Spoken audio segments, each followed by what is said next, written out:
안녕하세요. 장희 목사입니다. 맥스 루케이도라는 분이 쓴 책에 나오는 한 내용인데요. 읽어드리겠습니다. 하나님은 당신을 있는 그대로 사랑하신다. 그러나 그대로 두지는 않는다. 하나님은 당신이 예수님처럼 되기를 원하신다. 하나님 우리가 영적으로 성장하고 성숙하기를 원하십니다. 우리가 처한 상황은 하나님이 그 뜻을 이루기 위한 무대가 됩니다. 2010년 9월 3일 다윗 공동체 전체 수모임을 다 같이 묵도하심으로 드리도록 하겠습니다. 기도하겠습니다. 온 땅여 여호와께 즐거이 부를지어다. 기쁨으로 여호와를 섬기며 노래하면서 그 앞에 나갈지어다. 여호와가 우리 하나님이신 줄을 너희는 알지어다. 그는 우리를 지으신 자시요 우리는 그의 것이니 그의 백성이요 그의 기르시는 양이로다. 감사함으로 그 문에 들어가며 찬송함으로 그 궁전에 들어가서 그에게 감사하며 그 이름을 송축할지어다. 대저 여호와는 선하시니 그 인자하심이 영원하고 그 성실하심이 대대에 미치리로다. 아멘. 하나님 감사합니다. 9월을 맞이해서 다윗 공동체 전체 순모임을 갖습니다. 모여진 환경은 다 다르지만 있는 곳에서 우리가 하나님을 같이 예배할 때 하나님께 주시는 동일한 은혜가 있을 줄 믿습니다.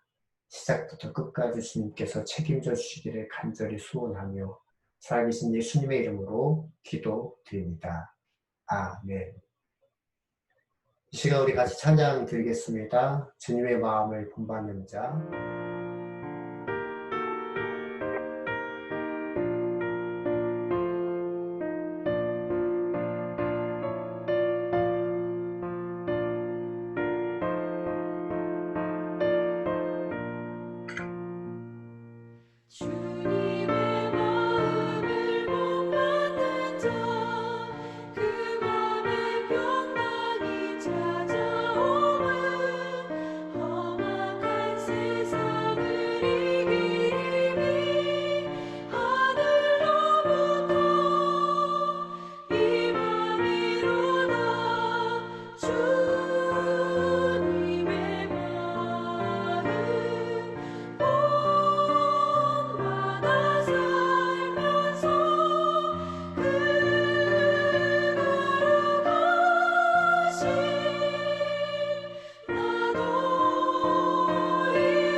네, 이제 다 같이 하나님 말씀 같이 보시겠습니다. 창세기 43장 1절에서 15절 말씀입니다. 제가 봉독해 드리겠습니다. 그 땅의 기근이 더욱 심해갔다. 그들이 이집트에서 가져온 곡식이 다 떨어졌을 때 아버지가 아들들에게 말하였다. 다시 가서 먹거리를 조금 더 사오너라. 유다가 아버지에게 말하였다. 그 사람이 우리에게 엄하게 경고하면서 너희가 막내 아우를 데려오지 않으면 다시는 나의 얼굴을 못 볼 것이다 하고 말하였습니다.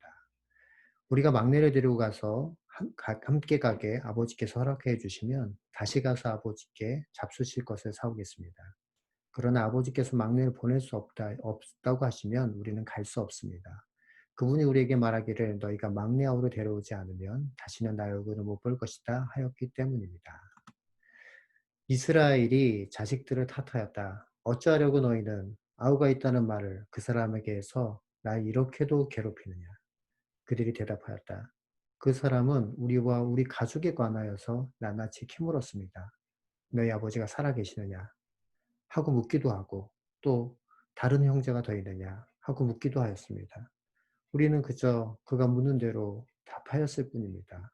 그가 우리의 아우를 그리로 데리고 오라고 말할 것이라고는 상상도 하지 못하였습니다. 유다가 아버지 이스라엘에게 말하였다.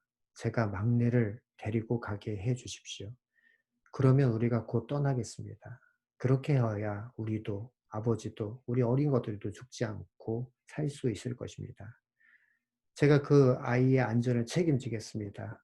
아버지께서는 그 아이에 대해서는 저에게 책임을 물어 주십시오. 제가 그 아이를 아버지께로 다시 데리고 와서 아버지 앞에 세우지 못한다면 그 죄를 제가 평생 달게 받겠습니다. 우리가 이렇게 머뭇거리고 있지 않았다면 벌써 2번도 더 다녀왔을 것입니다. 아버지 이스라엘이 그 아들들에게 말하였다. 꼭 그렇게 해야만 한다면 이렇게 하도록 하여라. 이 땅에 나는 것 가운데 가장 좋은 토사물을 너희 그릇에 담아 가지고 가서 그 사람에게 선물로 드리도록 하여라. 유향과 꿀을 얼마쯤 담고 향품과 모략과 유향나무 열매와 감 복숭아를 담아라. 돈도 2배를 가지고 가거라. 너희 자루 아귀에 담겨 돌아온 돈은 되돌려줘야 한다. 아마도 그것은 실수였을 것이다. 너희 아우를 데리고 어서 그 사람에게로 가거라. 너희들이 그 사람 앞에 설 때 전능하신 하나님이 그 사람을 감동시켜서 너에게 자비를 베풀어 주시기를 빌 뿐이다.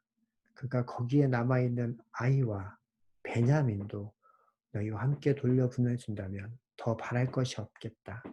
자식들을 잃게 되면 잃은 것이지 난들 어떻게 하겠느냐. 사람들은 선물을 꾸리고 돈도 갑절을 지니고 베냐민을 데리고 급히 이집트로 가서 요셉 앞에 섰다. 잠깐 기도하고 말씀 같이 나눌게요. 하나님 감사합니다. 이 시간 주의 말씀 같이 나누려고 합니다. 성령 하나 함께 하셔서 이 시간 같이 나누는 말씀을 통해서 우리 안에 깨닫음이 있는 시간 되게 하여 주시옵소서. 함께 하실 하나님께 감사드리며 예수님의 이름으로 기도합니다. 오늘은 9월 순모임, 전체 순모임으로요. 모든 순에서 같이 나누고 있는 교재를 가지고 같이 한 문제씩 풀어가겠습니다.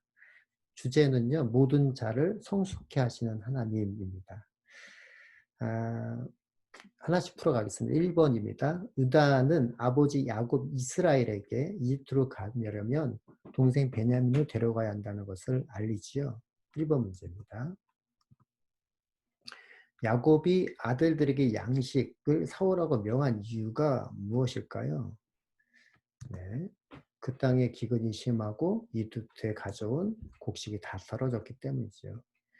여러분 아시는 것처럼 기근이 이집트에만 있는 게 아니라 그 지역이 다 기근과 가뭄이 심했기 때문에 그것도 7년이라는 대흉년의 시간들이었죠. 그래서 이 기근은 7년이나 예정되어 있고 한 번 그 전에 사온 양식으로는 그 기간을 버틸 수가 없지요. 당시 야곱 가족은 창세기 46장 27절에 보면 70명이었다라고 얘기하는데요. 거기에 종들과 가수들까지 생각하면 훨씬 더 큰 규모였을 것입니다. 야곱의 할아버지 아브라함은 조카 롯을 구하러 갈 때 그 집에서 훈련된 사람이 318명을 가지고 거느리고 조카 롯을 구해오는 사건이 창세기 14장 14절에 나오는데요. 그만큼 많은 식솔들을 가지고 있었고 그 식솔들이 먹일 양식이 상당히 필요했다라고 얘기할 수 있겠습니다. 두 번째인데요. 유다가 양식을 사오기 위해 아버지에게 요청한 것이 무엇이었나요? 4절에 있고요. 그 이유는 무엇일까요? 베냐민을 함께 데려오라고 요청하죠. 그리고 그 사람 사실 요셉인데요. 요셉이 아우와 함께 오지 않으면 만나주지 않겠다고 경고했기 때문에 그렇습니다. 유다가 야곱의 넷째 아들인 거 아시나요? 유다는 야곱의 넷째 아들인데 첫째 아들은 루우벤이었죠. 근데 루우벤은 아버지의 신뢰를 잃어버립니다. 이유는 아버지의 첫 비라와 동침하게 됨으로 인해서 아버지 신뢰를 잃지요. 둘째 시므온은 우리가 읽었던 말씀처럼 애굽에 잡혀 있는 상태고요. 그리고 셋째 레위는 세겜 살육 사건이라고 혹시 아시나요? 창세기 34장 30절에 나오는데 그 사건으로 인해서 야곱의 신뢰를 잃게 되지요. 그래서 넷째였던 유다가 나선 것으로 보입니다. 성경 기자는 이 창세기의 유다 이야기에 관해서 좀 더 기록되어 있는 이야기들을 창세기 38장을 통해서 우리는 확인할 수 있는데요. 애굽에 갔던 그 장면과 그리고 유다 이야기가 기록된 38장을 통해서 이 두 사건이 야곱의 집에서 유다가 가지게 될 대표적인 위치를 암시하고 있다라고도 할 수 있습니다. 그리고 유다는 다윗의 직계 조상이 되고 그 직계 조상이었다라는 얘기는 곧 예수님의 직계 조상이 되는 것이지요. 두 번째입니다. 유다는 그의 목숨을 담보로 베냐민을 안전하게 데려올 것을 맹세하는 장면이 나옵니다. 1번인데요. 책망하는 아버지에게 야곱의 아들들이 무엇이라고 별명할까요? 7절에 나오는데요. 그 사람, 사실 요셉이 아우를 데려오라고 할 줄은 꿈에도 상상하지 못했다고 얘기하죠. 사실 우리는 다 아는 얘기긴 하지만 형들 입장에서는 모르는 상황이잖아요. 형들이 만난 요셉의 가장 큰 관심사는 두 가지였죠.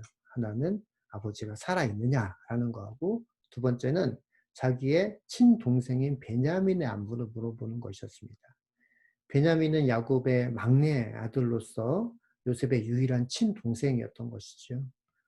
요셉은 자신을 팔아넘긴 형들이 자신의 친동생마저도 어떻게 하지 않았을까 걱정을 했던 것 같습니다. 요셉과 베냐민은 친어머니 라헬을 통해서 낳게 되는 건데요. 라헬은 베냐민을 낳다가 죽지요. 요셉에게 베냐민은 어머니의 흔적이면서 어머니 몫까지 돌봐야 할 특별한 동생이었습니다. 그렇기 때문에 요셉은 베냐민들을 통해서 형들이 시험하고 형들은 이것을 알 리가 상상할 수도 없었던 것이죠. 계속해서 우리 문제 풀고 있습니다. 두 번째로요. 아버지를 설득하기 위해서 유다가 내건 조건이 무엇일까요? 뭘까요? 네, 자신을 담보로 안전하게 동생을 데려오겠다라고 약속하지요. 장자 루벤이 자신의 두 아들의 목숨을 걸고 베냐민의 안전을 맹세하였을 때 야곱은 이미 묵살을 하였습니다. 우리 말씀 창세기 42장 37절 38절에 나오죠. 그래서 사실 유다가 자신 스스로를 담보로 겁니다. 그 의미는 최소한 자신의 생명을 담보로 하겠다라는 것이고요. 거기에 대해서 뭐라고 얘기하나요? 그 죄가 평생 만약에 동생을 다시 데려오지 못하면 그 죄가 평생 자기가 달게 받겠다라고 하는 것이죠. 이것은 단순히 육신의 생명을 넘어 영적인 부분까지 이르는 표현이다라고 얘기할 수 있는데요. 야곱의 혈통은 단순히 인간의 혈통이 아니라 하나님의 영원한 연약을 담는 그릇이었기 때문입니다. 야곱의 혈통으로서 영원한 죄인이 된 것은 하나님과의 관계가 끊어지는 일이 될 것이기 때문입니다. 세 번째입니다. 유다와 형제들이 아버지 허락을 받고 베냐민과 함께 이집트로 내려가는 장면이 이제 오늘 11절에서 15절에 나오는데요.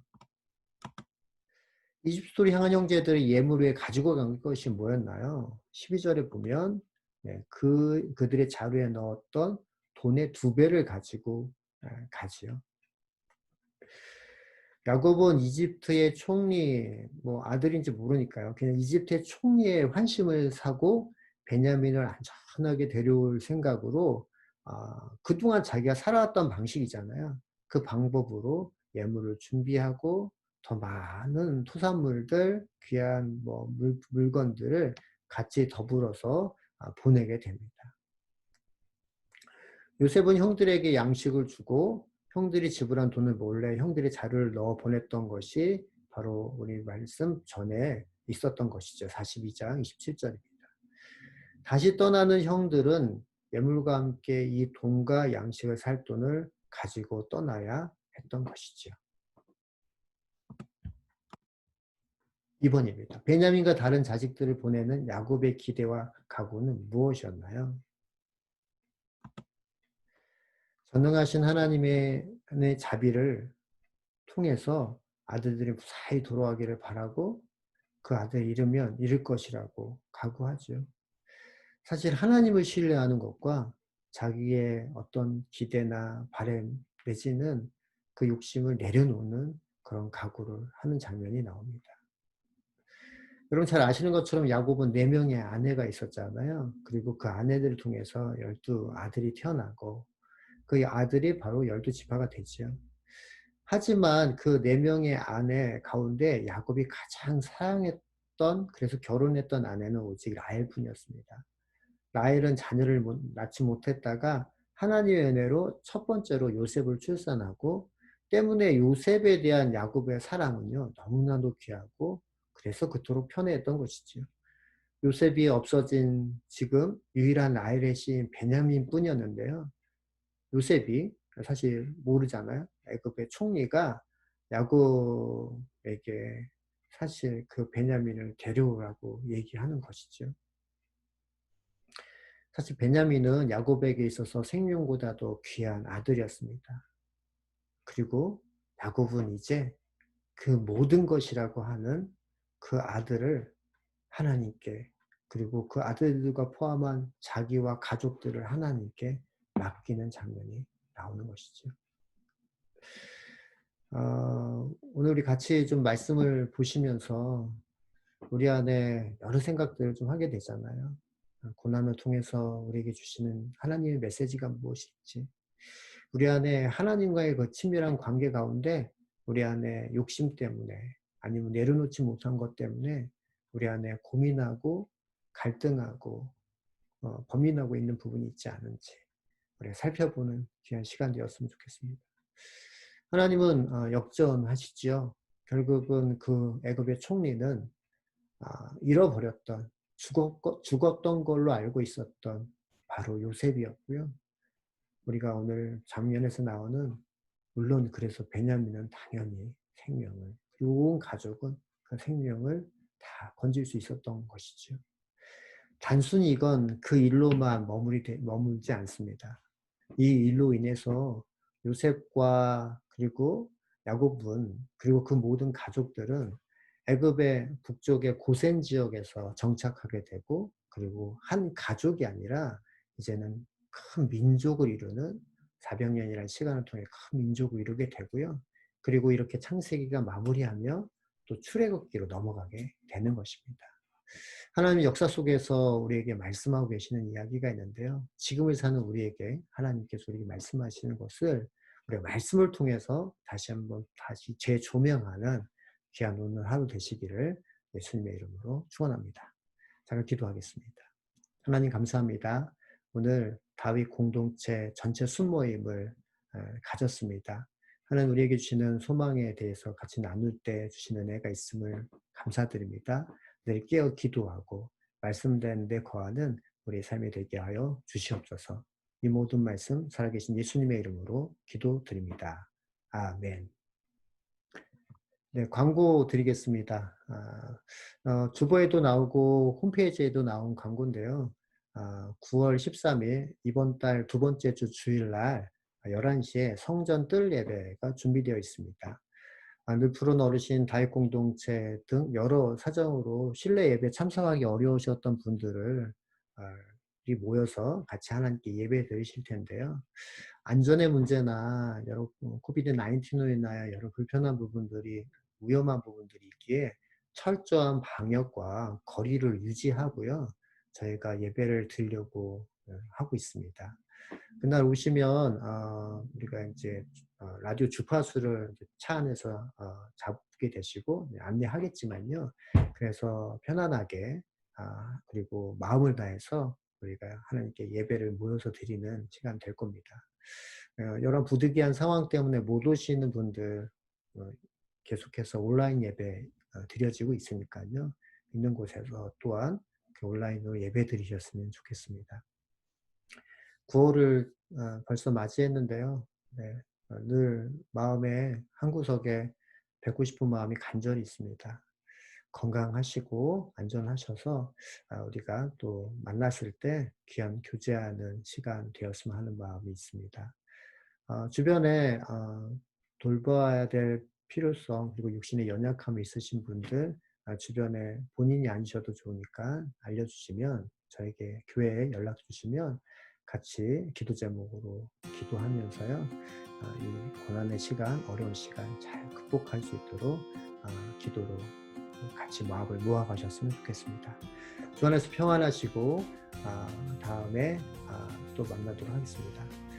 오늘 목요 중기도회가 있는데요. 같이 오셔서 같이 기도해 주셨으면 좋겠습니다. 네, 주 안에서 평안하세요. 감사합니다.